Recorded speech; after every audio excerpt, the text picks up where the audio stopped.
নমস্কার বন্ধুরা, জানা হোমিওপ্যাথি চ্যানেলে আপনাদের স্বাগত জানাই। আশা করি আপনারা সবাই ভালো আছেন। আজকে আমি যে গুরুত্বপূর্ণ হোমিওপ্যাথি মেডিসিন সম্পর্কে বলবো সেটি হলো অ্যাজেল ফোলিয়া, এবং এই মেডিসিনটি আপনারা কোন কোন রোগে ব্যবহার করবেন সেটা নিয়েই বলবো।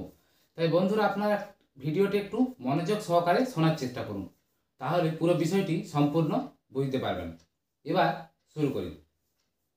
এই অ্যাজেল ফোলিয়া মেডিসিনটি মূলত যাদের অ্যাংজাইটি বা একটা চিড়চিড়ে ভাব সেটা কমাতে খুব ভালো কার্যকরী মেডিসিন, এবং এটা আপনার মাইন্ডকে কনসেন্ট্রেশন করতে খুব সাহায্য করে।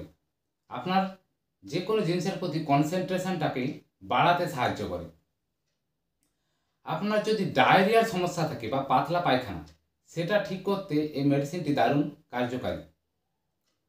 আপনার যদি কোষ্ঠকাঠিন্য থাকে বা কষা পায়খানা, খুব টয়লেট করতে গেলে খুব কষ্ট হয়, ব্যথা করে, তার জন্য এটা খুব ভালো মেডিসিন। আর কি কাজ হয় না, আপনার যদি হেডেক বা মাথা ধরার সমস্যা থাকে, খুব মাথা ব্যথা করে, তাহলে আপনি এই মেডিসিনটি খেতে পারেন।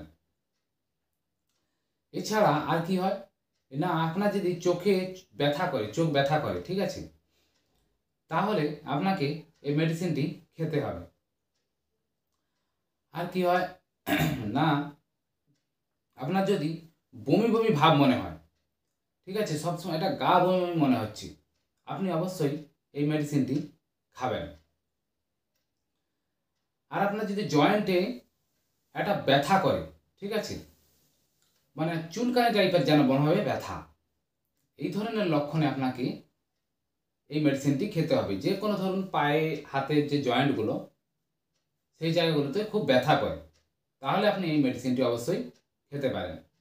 তাহলে বন্ধুরা, আপনারা বুঝতে পারেন যে এই অ্যাজেল ফোলিয়া মেডিসিনটি আপনারা কোন কোন রোগে খাবেন। এবার আসি এর ডোজ। ডোজ জানাটা অবশ্যই প্রয়োজন। এটি হচ্ছে 30 ডোজে। সারাদিনে আপনি 2 ফোঁটা করে 2বার থেকে 3বার খাবেন।